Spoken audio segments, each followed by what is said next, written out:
Welcome viewers, कैसे हैं आप। ये तीसरा महीना है कि पाकिस्तान स्टॉक मार्केट में जो KSE 100 है वो पॉजिटिव चल रहा है।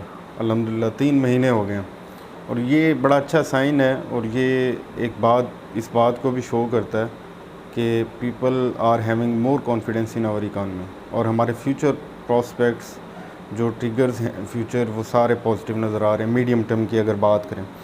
और इसकी एक बड़ी वजह ये भी है कि कोविड-19 से हम मुइज़ाना तौर पे बड़ी जल्दी कह सकते हैं निकल आए हैं।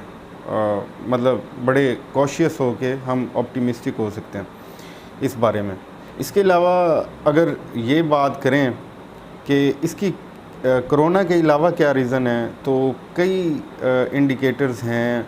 प्राइम मिनिस्टर साहब ने जो एक कंस्ट्रक्शन पैकेज दिया और उसके बाद से कंस्ट्रक्शन इंडस्ट्री में जो एक बूम की सूरत हाल नज़र आ रही है। फिर रावी अर्बन सिटी का उन्होंने इनाग्रेशन की और अभी एक न्यूज़ आई है कि जो बड़ी बिल्डिंग्स हैं वो बनाने की तैयारी की जा रही है। और पास्ट में सुप्रीम कोर्ट की तरफ से एक इंतहाई गैर दानिशमंदाना फ़ैसला था बंद करने वाला, तो बैन करने वाला, तो वो भी दोबारा स्टार्ट होने लगा। और इसके अलावा और भी कई फैक्टर्स हैं इस तरह के जो ओवरऑल इकॉनमी को ऊपर लेके जा रहे हैं। रेमिटेंसेस बढ़ी थी जुलाई में। और अभी अगर अगस्त की बात करें तो अगस्त में ये 16% volume month on month base पे ऊपर गया एज़ कम्पेयर टू जुलाई 2020। अगस्त में 16% वॉल्यूम ऊपर गया। और अगर वैसे स्टॉक मार्केट की हिस्ट्री की बात करें तो अगस्त का महीना कोई इतना अच्छा नहीं होता नॉर्मली। और ये पिछले अगर 10 सालों के अगस्त देखे जाएं तो उसमें से 7 नेगेटिव थे और 3 तो ऐसे थे जिनमें ज़बरदस्त किस्म के लॉसेस हुए, इंडेक्स गिरे। और फॉरेन इन्वेस्टमेंट की अगर अगस्त के महीने की बात करें तो वो नेट बाइंग हुई है फॉरेनर्स की तरफ से और वो तकरीबन $6.85 मिलियन की हुई है और 2 सेक्टर्स में हुई है, एक सीमेंट और एक बैंक्स की मैं हमेशा बात करता हूँ। कुछ बैंक्स जैसे अब बैंक का तज़किरा आ गया, कुछ बैंक्स अभी भी वैल्यू बाइंग उनमें बनती है, बड़ा नीचे ट्रेड कर रहे हैं, जैसे बैंक अल फलाह है और बैंक ऑफ पंजाब है, 2 मैं ऐसे कहना चाह रहा था। और उसके अलावा मैं तकरीबन पिछले 2 माह से सिल्क बैंक बाय करने का कह रहा था, जब वो 80 पैसे से भी एक स्तर पे नीचे चला गया था, तो अब वो भी अल्हम्दुलिल्लाह ₹1 से ऊपर जा रहा है और अभी और ऊपर जाएगा। इसके अलावा अगर बात करें, अब शेयर्स की बात हो रही है तो बात से फिर बात निकलती है। तो मैंने एक पोस्ट की थी यूट्यूब चैनल पे, क्योंकि पिछले चंद दिन में कुछ मसरूफियात और कुछ तबीयत की वजह से मैं इतना टाइम नहीं दे सका, कोशिश करता हूँ ज़्यादा दूँ टाइम।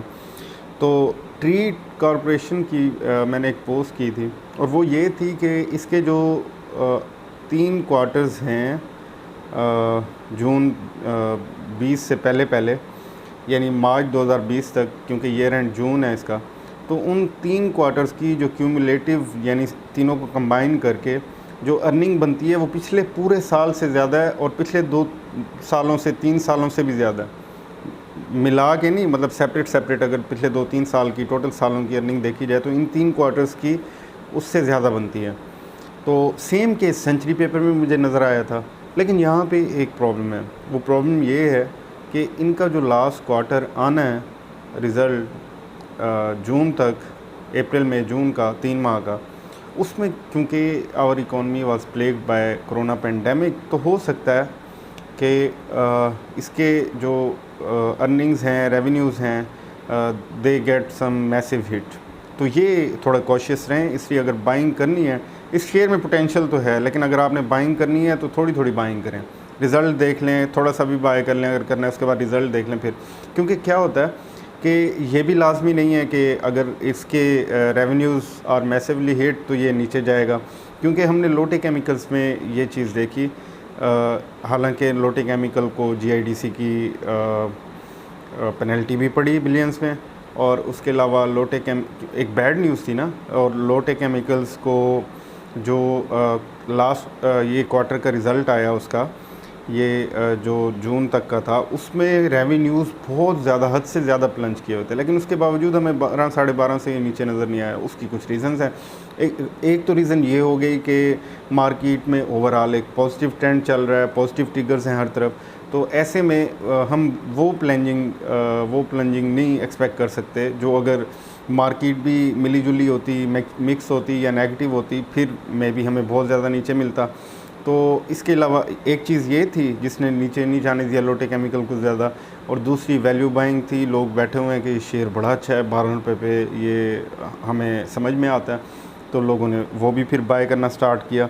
तो अब जो मैं बात कर रहा था कि लोटे केमिकल की तरफ चली गई बात ट्रीट कॉरपोरेशन की, एक तो इसमें ये कोशिश रहें कि हो सकता है क्या, कुछ ना कुछ तो हिट होगी। मैसिव ना सही हो सकता है, मैसिव हो सकता है ना हो। तो ये जो आएंगे लास्ट क्वार्टर के रिज़ल्ट फिर पता चलेगा। लेकिन एक चीज़ और हो सकती है कि ट्रीट कॉरपोरेशन के जो अपने ऑपरेशंस हैं, जो ये रेज़र्स, ब्लेड और इस तरह की चीज़ें बनाते हैं, जो कंपनी के मेन प्राइमरी ऑपरेशंस हैं, उनमें तो इसकी ईपीएस बड़ी अच्छी आती है। लेकिन जब कंसोलिडेटेड फाइनेंशियल स्टेटमेंट्स आती हैं जिसमें इसकी एसोसिएटेड कंपनीज, इसकी सब्सिडीज़ वो आ जाती हैं, तो उसमें से इसको पिछले 2-3 साल में मार पड़ रही है। और उनमें मेन एक है लोर्ड्स लिमिटेड, जो ऑटोमोबाइल स्पेयर पार्ट्स बनाती है। और आपको पता है पिछले 3 साल से ऑटोमोबाइल क्राइसिस में है, तो उसकी सेल्स हिट हुई, अर्निंग्स हिट हुई।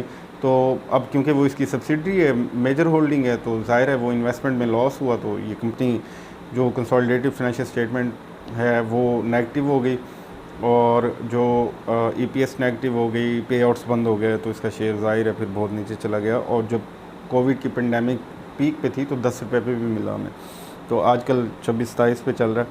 तो अब जो मैं बात कर रहा था वो ये, लोर्ड्स लिमिटेड में भी अब जो मीडियम टर्म है ना, या शॉर्ट टर्म कह लें, वो थोड़ी पॉजिटिव आउटलुक आ गई है, क्योंकि पाकिस्तान की ऑटोमोबाइल इंडस्ट्री दोबारा सेल्स बढ़ने लग गई हैं, थोड़ी बेहतर हालात, नॉर्मलसी की तरफ चीज़ें जाना स्टार्ट हो गई हैं।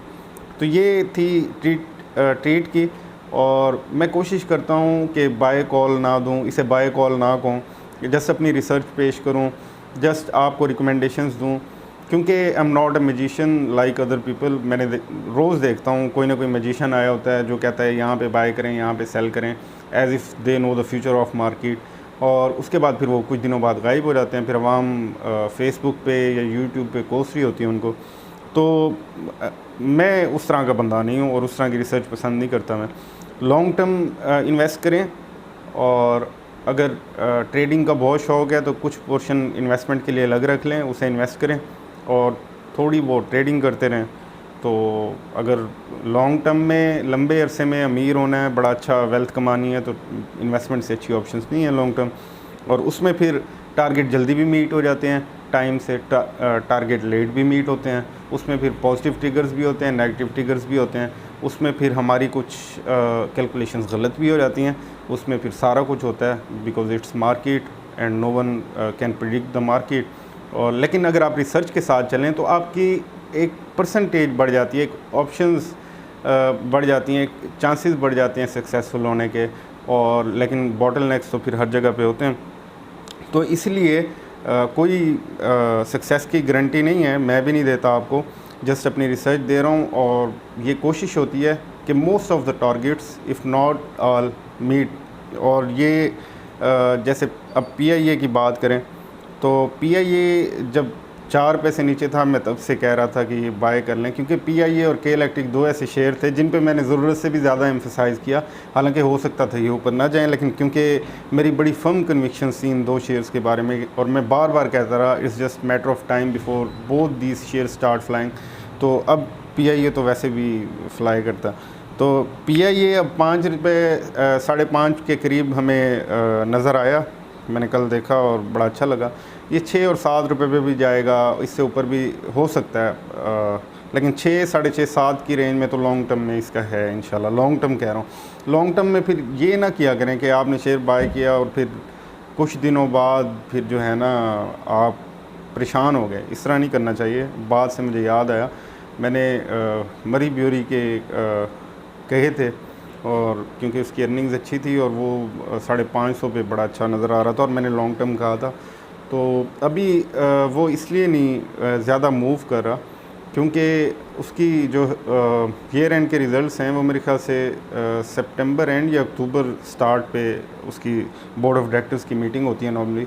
तो वो जब करीब आएगी और अच्छा कुछ ना कुछ डिविडेंड आएगा, फिर वो 600 से आगे मूव करना इंशाल्लाह नज़र आएगा। के इलेक्ट्रिक की अगर बात करें, के इलेक्ट्रिक में 2 नज़र आई चीज़ें और ये 4 पे से ऊपर अब चला गया है। ये तो 3 से भी नीचे था जब मैं कह रहा था बाय करें, और मैंने फ़र्स्ट टारगेट 4 का दिया था, वो मीट हुआ, हो सकता था ना करे मीट, लेकिन ये मुझे ऐसे ही वर्किंग थी मेरी कि ये मीट करेगा, लेकिन कब करेगा that I wasn't sure about. और लेकिन अब 4.5 और फिर 5 वेरी लॉन्ग टर्म में हमें नज़र आएगा इंशाल्लाह। और उसकी रीज़न्स हैं, गवर्नमेंट इसको प्रोटेक्ट करती है। अभी देखा है हमने, ओगरा ने शायद की हुई थी पेनल्टी कितने करोड़ की लोड शेडिंग पे, और साथ ही कल न्यूज़ आई कि इसके यूनिट प्राइस बढ़ेगी। तो मेरा ख्याल है शायद वो पेनल्टी भी लें या ना लें इनसे, क्योंकि गवर्नमेंट वैसे ही फुल सपोर्ट करती है इनको। तो ये आज का सेशन था। I just tried to answer the maximum queries जो आप पूछते हैं शेयर्स के बारे में। तो ये रिसर्च बेस पे सारा कुछ हम कहते हैं, लेकिन मैं बार बार आपसे कहूँगा, और इसमें आपका अपना ही फ़ायदा है, मेरा कोई फ़ायदा नहीं है, कि आप अपनी खुद रिसर्च किया करें, जस्ट सेकंड ओपिनियन ले लिया करें किसी से, और ऐसे ही शेयर की फ्लक्चुएशंस देख के कैरिड अवे ना हुआ करें, इससे आपको नुकसान होगा। Thank you very much.